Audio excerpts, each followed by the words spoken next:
Halo semuanya, kembali lagi bersama saya Wiryawan SH dan channel saya Simak Hukum.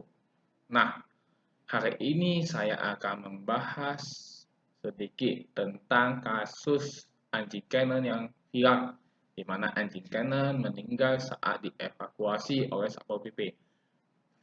Sebelumnya, saya mengucapkan belasungkawa sedalam-dalamnya kepada para pecinta anjing dan pemilik anjing Canon tersebut. Nah, banyak netizen berpendapat di Instagram simak hukum saya, di mana mereka berpendapat bahwasanya Satpol PP harus dihukum atas kematian anjing Canon. Nah, saya ingin menjelaskan pendapat tersebut adalah benar, saya setuju, tetapi harus dilakukan sebuah pembuktian. Apakah benar Satpol PP menganiaya atau menyiksa anjing Canon sehingga mengakibatkan anjing Canon tersebut meninggal? Jika benar, maka Satpol PP harus dihukum. Namun, jika tidak benar, bagaimana kita dapat menghukum Satpol PP tersebut? Karena dalam asas hukum pidana diperlukan pembuktian, ya kan? Pembuktian pertama yang dimaksud dalam 184 ayat 1 KUHP adalah keterangan saksi, kedua keterangan ahli, ketiga surat, keempat petunjuk, kelima keterangan terdakwa. Nah,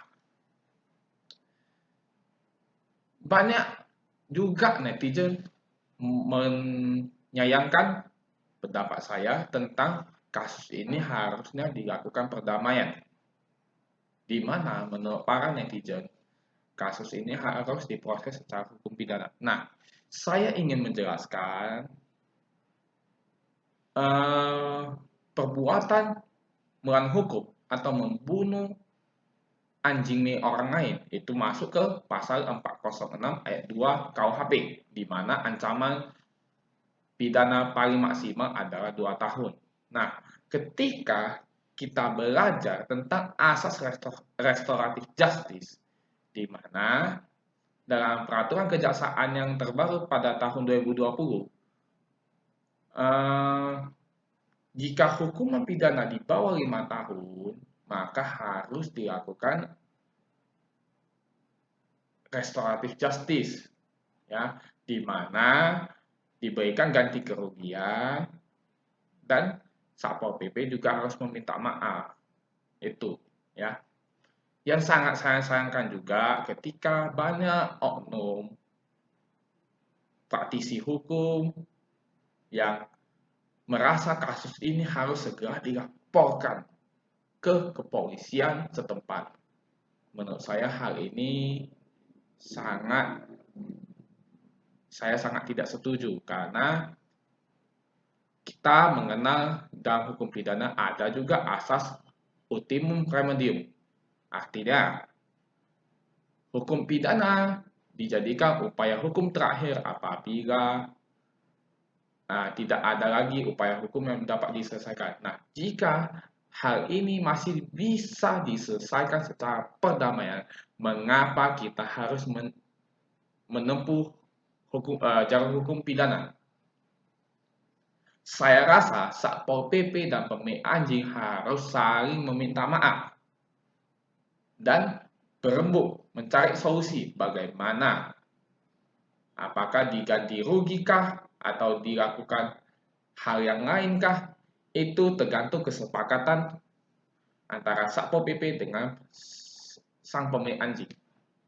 Nah, saya juga sangat menyayangkan jika ada bukti bahwasannya anjing Canon disiksa, tetapi hal ini saya belum menemukan hal tersebut.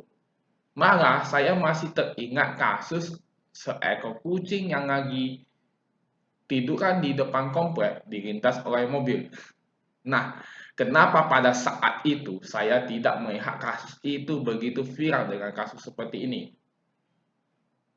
Itu sangat disengajakan perbuatan tersebut.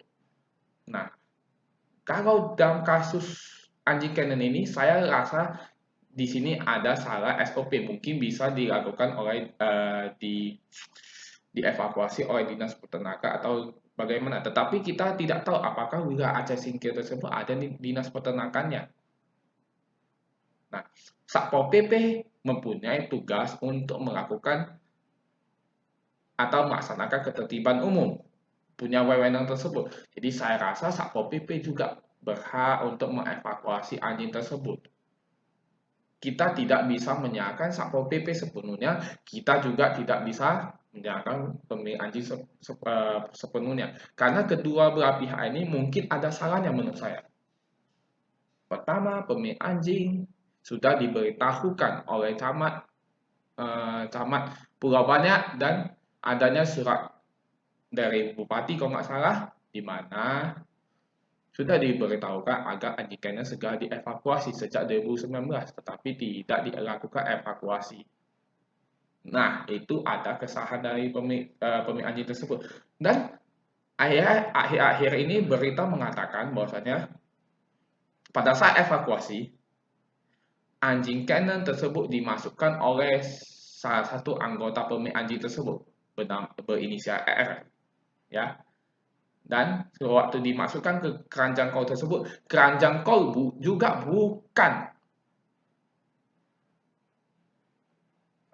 bukan inisiatif dari Satpol PP, melainkan inisiatif dari sang pemilik anjing.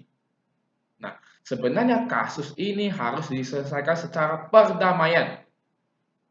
Saya ingatkan lagi, diselesaikan secara perdamaian, bukan dengan mencari sensasi dengan melaporkan kejadian ini ke ranah hukum pidana. Meskipun ranah hukum pidana dapat ditempuh, tetapi jika kurang bukti, saya rasa selesaikanlah dengan cara perdamaian. Terima kasih, semoga pendapat saya bisa membuka wawasan Anda tentang hukum ini, di mana saya sangat tidak ingin kedepannya ada kasus-kasus seperti ini, adanya saling melaporkan dan sebagainya. Jika kita bisa mengajak kedua belah pihak untuk melakukan mediasi, sebaiknya dilakukan mediasi terlebih dahulu.